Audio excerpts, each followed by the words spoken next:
Merci de nous rejoindre sur Radio Djena. C'est l'heure de votre émission Djena Sport de tous les mercredis. Nous sommes comme souvent avec des confrères. Edwy Djigodi Apedo de la rédaction de Radio Djena. Bonjour. Bonjour Latif, bonjour aux auditeurs. Le confrère de Radio Sport FM Lomé, Grégoire Kokou Attignon avec nous. Grégoire, bonjour. Bonjour Latif et bonjour à tous ceux qui sont branchés sur Radio Djena. Je suis justement Latif Yorouma, toujours à l'écoute de Radio Djena. Nous voici dans la deuxième partie de cette émission. Nous faisons place à notre invité, Zibo Ayouba. Il est le directeur des sports scolaires et universitaires. Monsieur le Président, Monsieur le directeur, rebonjour. Oui, rebonjour Latif. Vous serez président bientôt, président d'une fédération.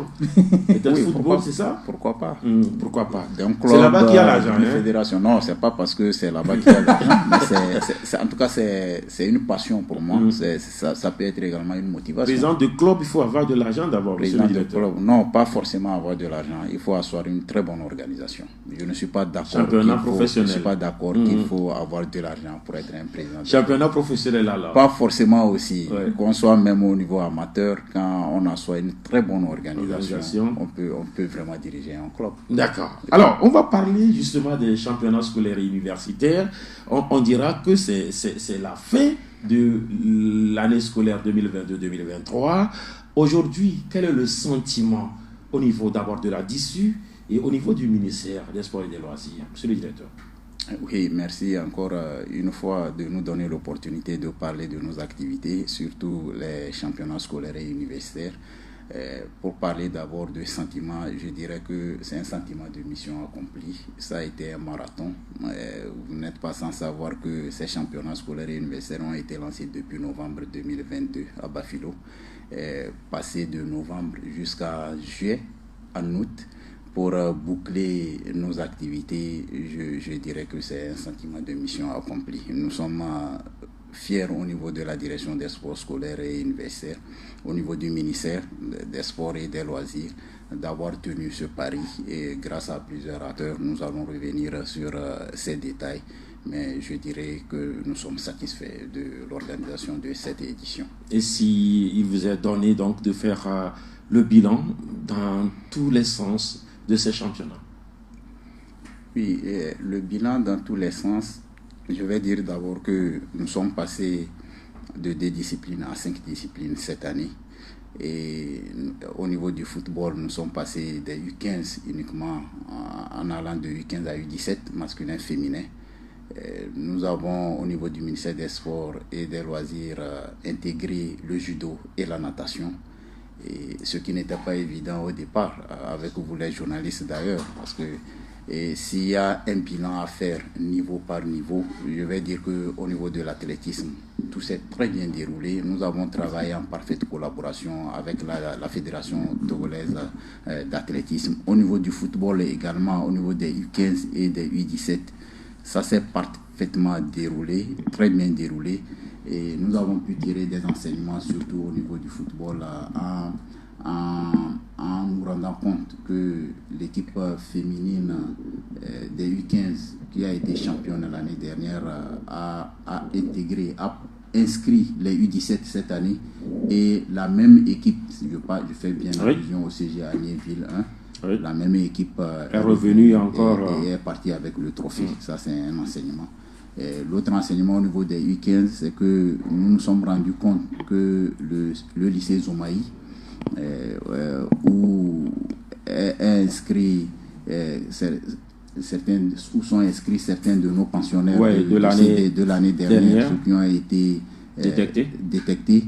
C'est ce lycée-là également qui a été champion. Ça veut dire que ça nous donne raison par rapport à la détection qui a été faite. Ça nous donne raison par rapport à la politique de la redynamisation des centres de développement des sports également. C'est des enseignements que nous avons pu tirer. L'autre enseignement, c'est par rapport au judo et à la natation. C'est des nouvelles disciplines qui ont été programmées en termes de vulgarisation pour dire que nous n'avons pas que le football et l'athlétisme. On a aussi d'autres sports qu'il faut faire découvrir à l'ensemble de nos enfants dans les différents établissements. Nous avons programmé ces disciplines. Le début n'a pas été facile, mais on avait cru depuis le début. On est resté serein. On a travaillé également avec les deux fédérations et nous nous sommes rendus compte quand même qu'à l'apothéose, ces fédérations, ces disciplines se sont bien déroulées également. Il y a plein d'enseignements que nous avons pu tirer et qui nous donnent raison sur la dynamique sur laquelle nous sommes actuellement au niveau du ministère des Sports et des Loisirs par rapport au redécollage et à la redynamisation du sport à la base, surtout en milieu scolaire et en milieu universitaire. Et Grégoire Attignon, vous avez suivi en tout cas ces différentes phases de ces championnats. Aujourd'hui, s'il vous est donné d'apprécier justement le contenu, le plateau offert par la DISU et le ministère des Sports et des Loisirs. Non, mais si on prend les championnats scolaires, je me dis qu'il vient de le dire, le lycée de Zomaï qui a remporté cette année au niveau donc des U15. Et quand vous prenez cette équipe, c'est des joueurs qui se connaissent parce qu'ils sont dans le même centre. Il y a un travail qui se fait et aujourd'hui, on voit que du côté du ministère, on est en train de semer quelque chose. Et cette graine-là doit véritablement germer et apporter quand même un fruit au football togolais. C'est ce qu'on recherche depuis. Parce qu'on parle du centre de développement sportif. Je crois que c'est cette opportunité-là qu'on doit donner à ces jeunes qu'on détecte. Et je crois qu'à l'issue justement de cette compétition qui vient de prendre fin, certains jeunes vont encore intégrer ce centre-là pour qu'on puisse les voir l'année scolaire à venir. Maintenant, pour ce qui concerne le contenu, je me dis que quelque part, il y a une petite amélioration dans le jeu. Il y a des encadreurs qui arrivent à mettre leur impact dans le jeu des enfants. Quand vous allez voir qu'en finale, c'est encore le CGA Tiégou qui est revenu en finale comme l'année dernière, qui a affronté le CGA Tongon. Et c'est le CGA Tongon qui avait gagné. Ces joueurs-là de CGA Tongon à l'époque, ce sont eux qui sont aujourd'hui au niveau du lycée des Omaï. Il y a certains également de CGA Tiégou qui se retrouvent au niveau. Donc, il y a quand même un travail qui se fait. Du côté des filles, il a parlé tout à l'heure des U17 d'année. C'est pourquoi d'ailleurs, quand on parle du football féminin, je me dis qu'on se limite trop à ces clubs-là, ces clubs traditionnels-là. Il y a quand même un travail qui se fait au niveau à l'intérieur. Et quand on prend Agnier par exemple, ce qui veut dire qu'il y a une équipe... Je suppose que Abou Ossé peut avoir une très bonne équipe féminine. Abou Ossé a une équipe féminine, on peut le dire ainsi, même si ce n'est pas le nom Abou Ossé, ce qui veut dire qu'à Agnier, il y a une équipe féminine qui existe. Et si véritablement la fédération réorganise un tout petit peu les choses, cette équipe-là peut participer au championnat, que ce soit de première ou deuxième division. Donc, c'est des joueuses qui étaient l'année dernière U15, mais qui se retrouvent aujourd'hui au niveau de la catégorie U17, mais qui repartent encore avec le trophée, ce qui veut dire qu'il y a un travail, il y a un suivi, il y a un travail qui se fait. Je crois que c'est bien d'organiser. Ça a manqué entre-temps au football togolais, les championnats scolaires, parce que ces joueurs que nous avons aujourd'hui, ces grands joueurs qui sont aujourd'hui au niveau donc de l'équipe nationale, sont passés par ces étapes-là. Les championnats scolaires à l'époque, vous avez des joueurs même qui évoluent en première division, mais qui sont dans les établissements scolaires. Vous prenez Aouroku Wachi, il était du côté du CG Tokoin, non? Agassa Kossi était du lycée de Tokoin. Vous avez Atikpa Yaovi ou encore Ubo Napo qui était du côté de CG Atikpa. Et quand ces équipes-là s'affrontent, ces établissements scolaires s'affrontent, on dirait que c'est des matchs de première division parce que ces joueurs évoluaient déjà en première division. C'est ce qu'on veut revoir aujourd'hui au niveau de ces championnats scolaires et c'est ce que justement la DISU ou bien encore le ministère des Sports est en train de faire. Il y a eu beaucoup d'innovations au niveau donc de ces championnats scolaires et universitaires. Avant de retrouver Edwige, on revient au directeur Zibo Ayuba. Aujourd'hui, des innovations, vous avez parlé des disciplines, innovations, mais aussi dans dans l'organisation, je me dis qu'il y a eu une innovation majeure. Oui, la plus grande innovation de cette édition, c'est la décision que le ministère a prise d'organiser séparément les finales nationales scolaires et les finales nationales universitaires. Ça reste une innovation majeure parce que d'abord, au niveau du ministère des Sports et des Loisirs, nous nous sommes rendus compte que quand nous programmons les finales nationales scolaires, la plupart du temps, ça coïncide avec certaines périodes des examens au niveau des universités et des établissements d'enseignement supérieur. Ça, c'est le premier élément de constat. Le deuxième élément de constat, c'est que la plupart du temps, depuis quelques années, à l'apothéose, nous programmons les matchs des catégories inférieures à l'apothéose. Ce sont les 8-15, même si on a déroulé les finales nationales avec les universités et les établissements d'enseignement supérieur, devant les autorités à l'apothéose, ce sont les enfants qu'on voit. On ne voit que les universités à la remise des récompenses. Nous nous sommes dit que pour valoriser et mettre en lumière le championnat au niveau des universités, des établissements d'enseignement supérieur, il faut qu'on aille vers la séparation des finales nationales scolaires et des finales nationales universitaires.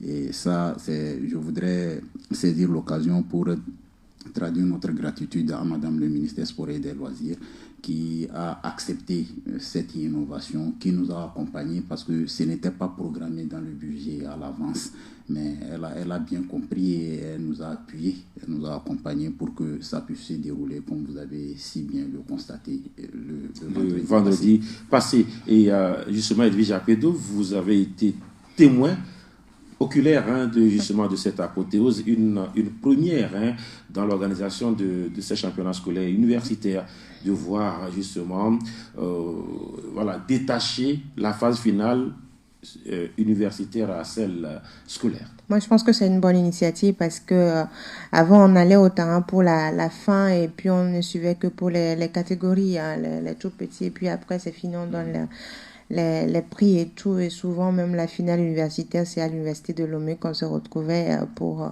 peut-être une finale. Et puis, mais moi je me dis c'est une bonne initiative parce qu'aujourd'hui on a suivi la première étape qui concernait les scolaires qui ont terminé. Maintenant les universitaires aussi ont pris le relais avec la phase finale.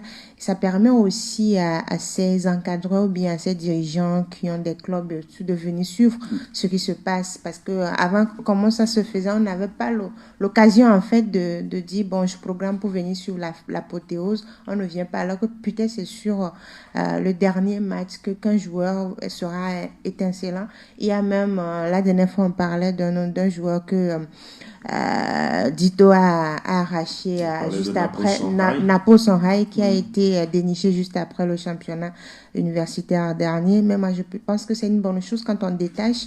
On suit les scolaires pour les académies qui veulent avoir encore des joueurs. On y va, on voit ce qui se passe avec les scolaires, et puis on vient chez les universitaires aussi pour piocher certains pour la D1 ou la D2. Moi, je pense que ça a été une bonne chose. Ça a été une belle finale aussi.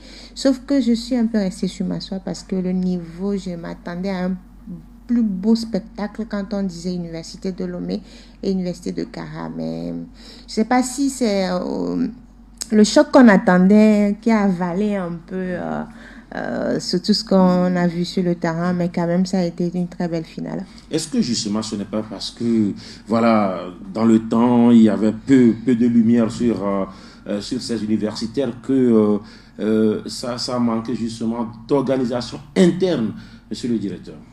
Oui, non, c'est pas. En réalité, on organisait les finales universitaires la veille de l'apothéose de nos championnats, les éditions passées.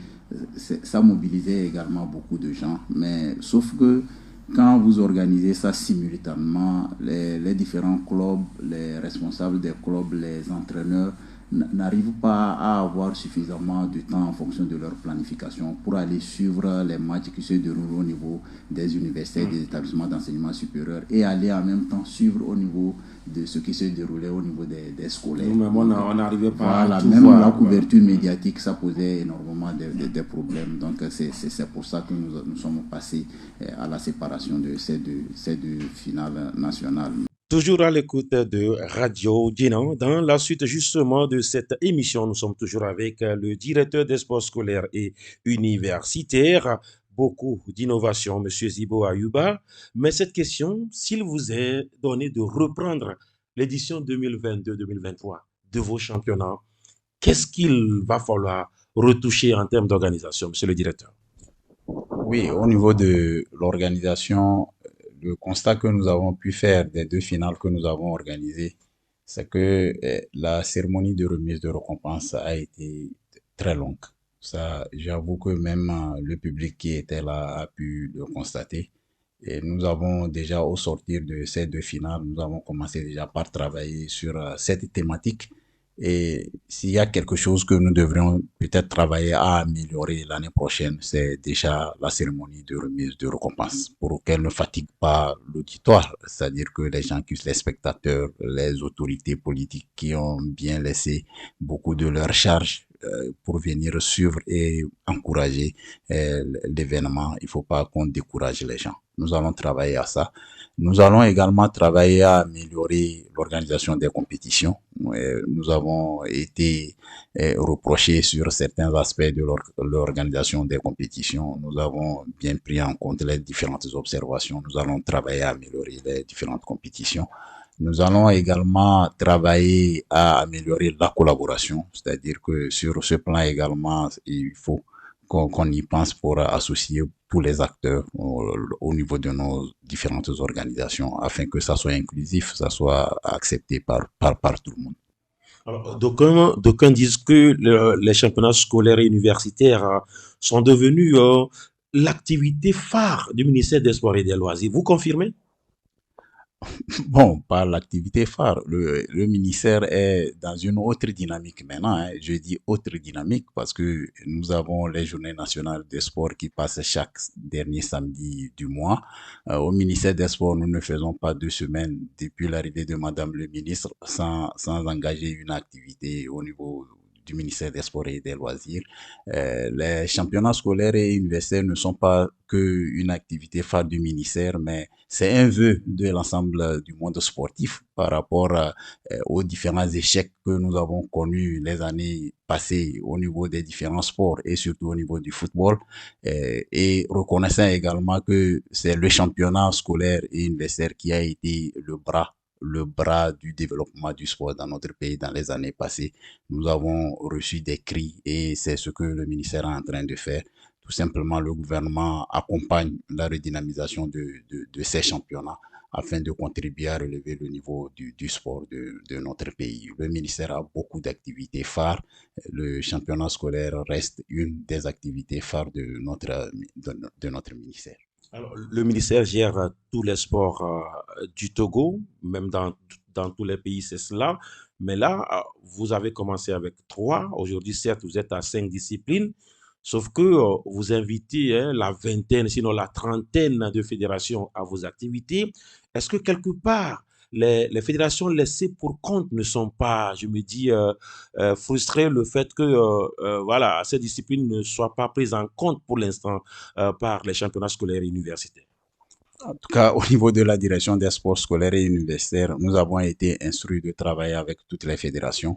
D'ailleurs, le jour où on avait dévoilé les disciplines programmées, c'est l'ensemble des fédérations qui étaient invitées au ministère, dans la salle de réunion du ministère. Les fédérations ont des activités également, des volets d'activités qui concernent le développement du sport à la base. Et nous restons disponibles. Ces fédérations sont au courant. Nous travaillons avec les fédérations sur le développement de la pratique de leurs différents sports dans les établissements scolaires. Et c'est une question de moyens. Et on a déjà une année programmé plus de 7 disciplines lors de nos championnats. L'objectif est d'aller progressivement. Nous sommes passés de 2 à 5. Si les moyens accompagnent, on ira à 7 l'année prochaine, on ira à 8 les années à venir. Et progressivement, toutes les fédérations seront concernées par les organisations au niveau de la direction des sports scolaires et universitaires. Quelles étaient les difficultés dans la collaboration avec les établissements engagés et quel est ce message-là que vous voudrez donner justement à ces collaborateurs? Oui, les difficultés rencontrées restent toujours au niveau de l'accompagnement et au niveau de la prise en charge. Et nous sommes passés nous-mêmes par les championnats scolaires et universitaires. Nous avons été acteurs en tant que sportifs.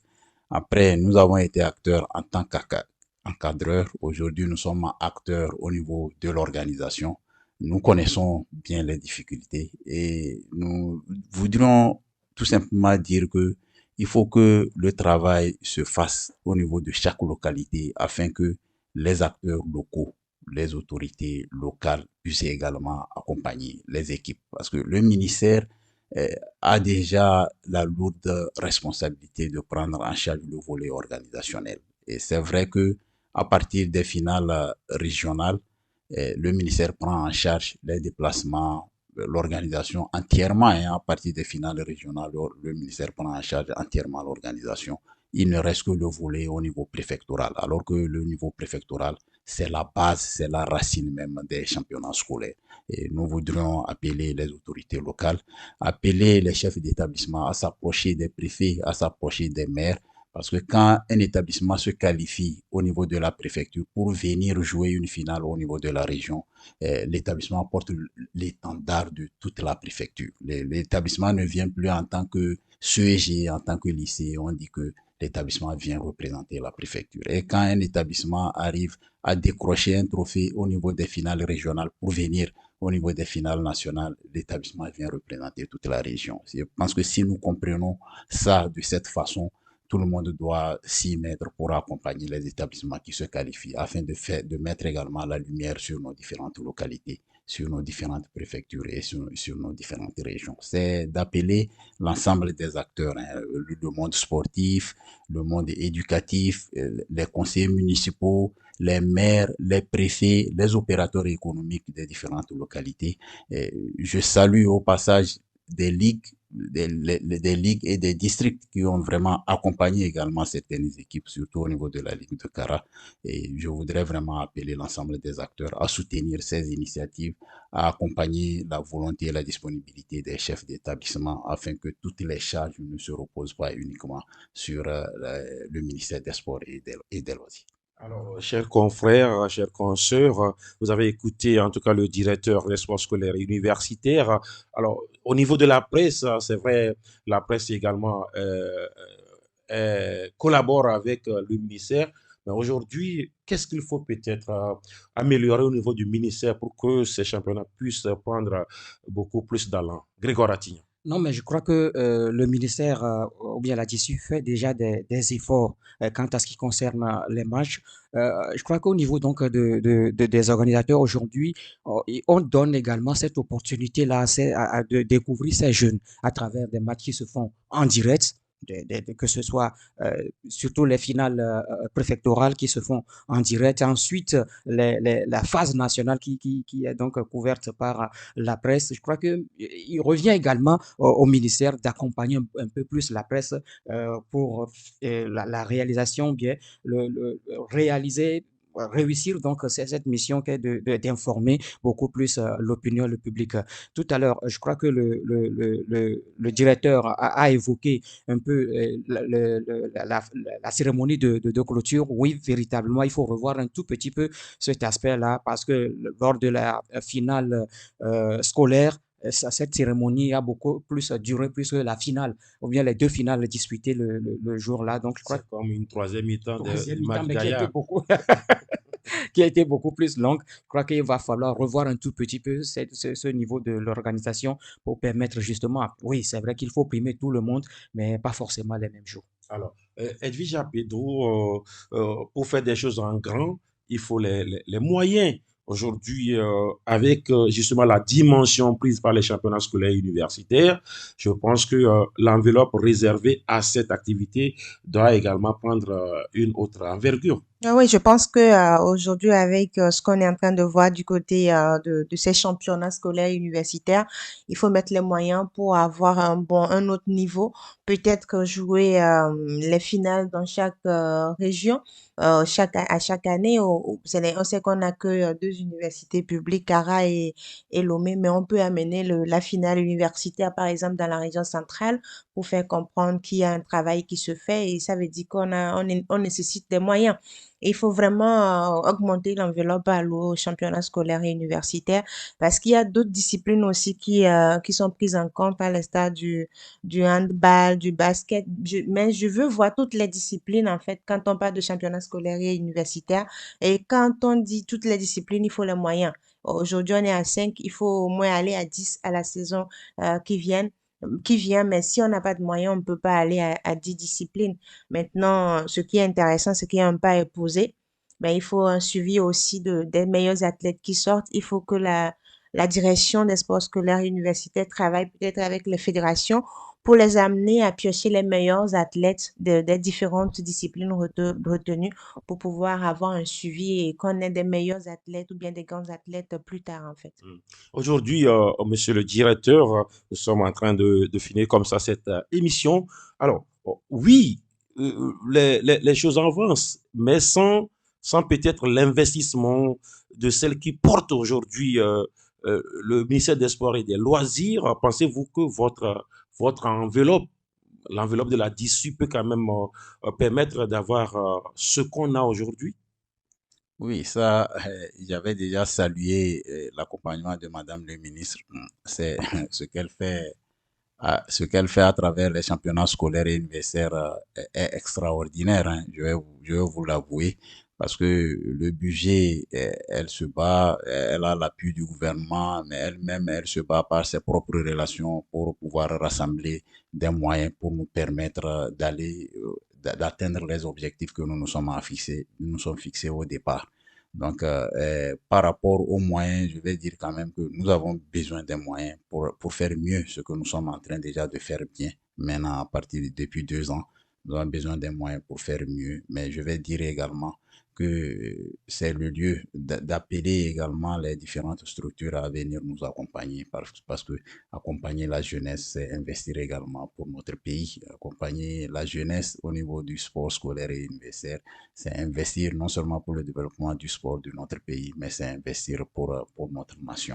Donc, je vais emboîter le pas au propos de Grégoire pour dire que parmi les innovations, c'est vrai que c'est pas directement sportif sur le terrain, mais je vais dire que le travail que le conseiller en communication de notre ministère abat depuis 2 ans par rapport au volet communicationnel de nos événements est à saluer. Donc, il fait un travail énorme.